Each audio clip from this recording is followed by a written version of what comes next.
ओम नमो भगवते वासुदेवाय।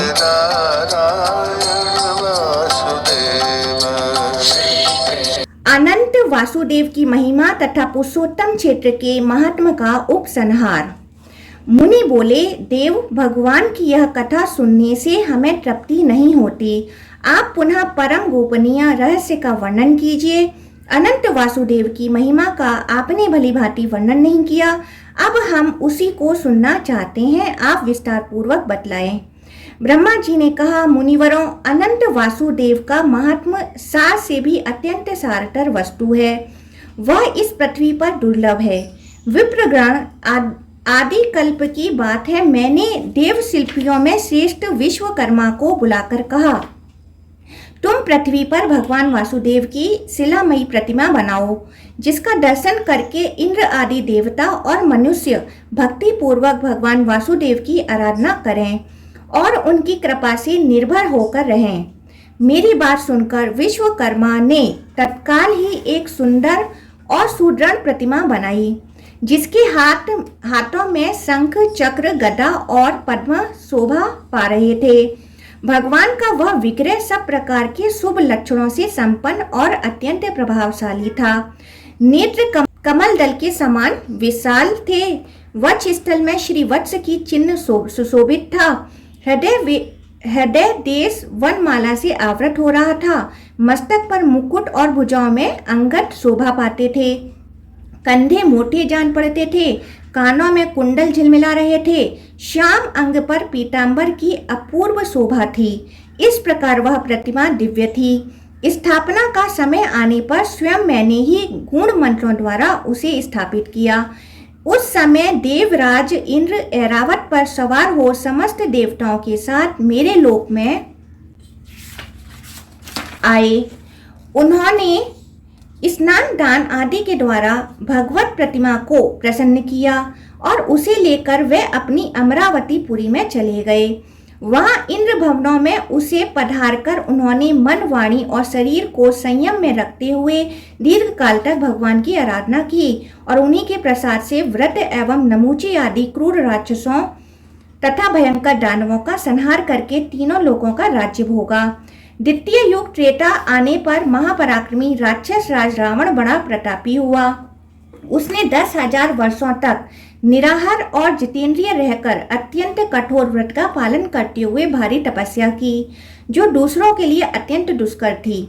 उस तपस्या से संतुष्ट होकर मैंने रावण को वरदान दिया, तुम्हें संपूर्ण देवताओं, दैत्यों, नागों और राक्षसों में कोई नहीं मार सकेगा। सांप के भयंकर प्रहार से भी तुम्हारी मृत्यु नहीं होगी। तुम यमदूतों से भी अवध्य रहोगे। ऐसा वर पाकर वह राक्षस संपूर्ण यक्षों और उनके राजा धनाध्यक्ष कुबेर को भी परास्त करके इंद्र को भी जीतने के लिए उद्यत हुआ। उसने देवताओं के साथ बड़ा भयंकर संग्राम किया। उसके पुत्र का नाम मेघनाद था। मेघनाद ने इंद्र को जीत लिया, अतः वह इंद्रजीत के नाम से प्रसिद्ध हुआ। तदंतर बलवान रावण ने अमरावतीपुरी में प्रवेश करके देवराज इंद्र के सुंदर भवन में भगवान वासुदेव की प्रतिमा देखी, जो अंजन के समान श्याम वर्ण और समस्त शुभ लक्षणों से संपन्न थी। पद्मापत्र के समान विशाल नेत्र, वनमाला से ढके हुए वक्ष स्थलों में श्री वत्स का सुंदर चिन्ह, मस्तक पर मुकुट, भुजाओं में भुजबंद, हाथों में शंख, चक्र, गदा और पद्म, शरीर पर पीतांबर, चारों भुजाएं और अंगों में समस्त आभूषण शोभा दे रहे थे। वह प्रतिमा समस्त मनोवांछित फलों को देने वाली थी। रावण ने यहाँ रखे हुए ढेर के ढेर रत्नों को तो छोड़ दिया और उस सुंदर प्रतिमा को तुरंत ही पुष्पक विमान से लंका में भेज दिया। वहां रावण के छोटे भाई धर्मात्मा विभीषण नगराध्यक्ष थे। वे सदा भगवान नारायण के भजन में लगे रहते थे। देवराज की भूमि से आई हुई उस दिव्य प्रतिमा को देखकर उनके शरीर में रोमांच हो आया। उन्हें बड़ा विस्मय हुआ। विभीषण ने प्रसन्न चित्त से मस्तक झुकाकर भगवान को प्रणाम किया और कहा, आज मेरा जन्म सफल हो गया, आज मेरी तपस्या का फल मिल गया। यूं कहकर धर्मात्मा विभीषण बारंबार भगवान को प्रणाम करके अपने बड़े भाई के पास गए और हाथ जोड़कर बोले, राजन, आप वह प्रतिमा देकर मुझ पर कृपा कीजिए, मैं उसकी आराधना करके भवसागर से पार होना चाहता हूँ। भाई की बात सुनकर रावण ने कहा, वीर तुम प्रतिमा ले लो, मैं उसे लेकर क्या करूँगा? मैं तो ब्रह्मा जी की आराधना करके तीनों लोकों पर विजय पा रहा हूँ। विभीषण बड़े बुद्धिमान थे, उन्होंने वह कल्याणमयी प्रतिमा ले ली और उसके द्वारा 108 वर्षों तक भगवान विष्णु की आराधना की। इससे उन्होंने अणिमा आदि 8 सिद्धियों के साथ अजर अमर रहने का वरदान प्राप्त कर लिया। रावण बड़ा पापी और क्रूर राक्षस था। उसने देवता, गंधर्व, किन्नर, लोकपाल, मनुष्य, मुनि और सिद्धों को भी युद्ध में जीतकर उनकी स्त्रियों को हर लिया और लंका नगरी में लाकर रखा। फिर सीता के लिए मोहित होकर उसने उनको भी हर लाने का प्रयत्न किया। श्री राम के सम्मुख जाने में उसे भय होता था, इसलिए मारीच को सुवर्ण में मृग के रूप में भेजकर उन्हें आश्रम से दूर हटा दिया और सीता को अकेली पाकर हर लिया। इसका पता लगने पर लक्ष्मण सहित श्री राम को बड़ा क्रोध हुआ। उन्होंने रावण को मार डालने का निश्चय किया। इस कार्य में सुग्रीव सहायक हुए। सुग्रीव का वाली के साथ वैर था, अतः श्री राम ने वाली को मारकर सुग्रीव को किष्किंधा के राज्य पर अभिषिक्त कर दिया और अंगद को युवराज बनाया। फिर हनुमान नल, नील, जाम्बवान, पनस, गवाच और पाठीन आदि असंख्य महाबली वानरों के साथ कमल नयन श्री राम लंका की यात्रा की। उन्होंने समुद्र में पर्वतों की बड़ी बड़ी चट्टानें डालकर पुल बनाया और विशाल सेना के साथ समुद्र को पार किया। रावण ने राक्षसों को साथ लेकर भगवान श्री राम के साथ घोर संग्राम किया। परम पराक्रमी श्री रघुनाथ जी ने महोदर, प्रहस्त, निकुंभ, कुंभ, नरांतक, यमांतक, मालाढ़य, माल्यवान, इंद्रजीत, कुंभकर्ण तथा रावण को मारकर विदेह कुमारी सीता को अग्नि परीक्षा द्वारा शुद्ध प्रमाणित किया और विभीषण को राज्य दे दिया। भगवान वासुदेव की प्रतिमा को साथ लेकर वे पुष्पक विमान पर आरूढ़ हुए और अनायास ही पूर्वजों द्वारा पालित अयोध्या नगरी में जा पहुंचे। भगवत वत्सल श्री रघुनाथ जी ने अपने छोटे भाई भरत और शत्रुघ्न को भिन्न भिन्न राज्यों पर अभिषिक्त किया और स्वयं सम्राट की भांति समस्त भूमंडल के राज्य पर आसीन हुए। उन्होंने अपने पुरातन स्वरूप श्री विष्णु की उस प्रतिमा का आराधना करते हुए समुद्र पर्यंत पृथ्वी का 11,000 वर्षों तक पालन किया। उसके बाद वे अपने वैष्णव धाम में प्रवेश कर गए। उस समय श्री राम ने वह प्रतिमा समुद्र को दे दी और कहा, अपने जल और रत्नों के साथ तुम इस प्रतिमा की भी रक्षा करना। द्वापर आने पर जब जगदीश्वर भगवान विष्णु पृथ्वी की प्रार्थना से कंस आदि का वध करने के लिए बलभद्र जी के साथ वासुदेव जी के कुल में अवतीर्ण हुए, उस समय नदियों के स्वामी समुद्र ने उस परम दुर्लभ पुण्य में पुरुषोत्तम क्षेत्र में संपूर्ण लोगों का हित करने के लिए उक्त प्रतिमा को प्रकट किया, जो संपूर्ण मनोवांछित फलों को देने वाली थी। तब से उस मुक्तिदायक क्षेत्र में ही देवादिदेव अनंत वासुदेव विराजमान हैं, जो मनुष्यों की समस्त कामनाएं पूर्ण करने वाले हैं।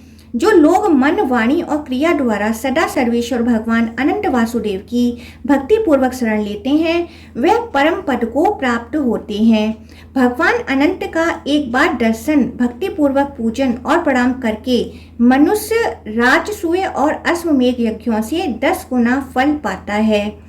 वह समस्त भोग सामग्री से संपन्न छोटी छोटी घंटियों से सुशोभित सूर्य के समान तेजस्वी और इच्छा अनुसार चलने वाले विमान से वैकुंठ धाम में जाता है। उस समय दिव्यांगनाएं उनकी सेवा में रहती हैं और गंधर्व उसके यश का गान करते हैं। वह अपने साथ कुल की 21 पीढ़ियों का भी उद्धार कर देता है। मुनिवरों, इस प्रकार मैंने भगवान अनंत के संबंध में कुछ निवेदन किया। कौन ऐसा मनुष्य है जो 100 वर्षों में भी उनके गुणों का वर्णन कर सके?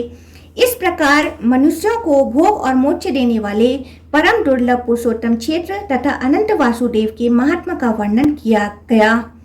पुरुषोत्तम क्षेत्र में शंख, चक्र, गदा, पद्म और पीताम्बर धारण करने वाले कमल नयन भगवान श्री कृष्ण विराजमान हैं, जिन्होंने कंस और केसी का संहार किया था। जो लोग वहां देव दानव वंदित श्री कृष्ण बलभद्र और सुभद्रा का दर्शन करते हैं वह धन्य हैं। भगवान श्री कृष्ण तीनों लोकों के स्वामी तथा संपूर्ण अभीष्ट वस्तुओं के दाता हैं। जो सदा उनका ध्यान करते हैं वे निश्चय ही मुक्त हो जाते हैं।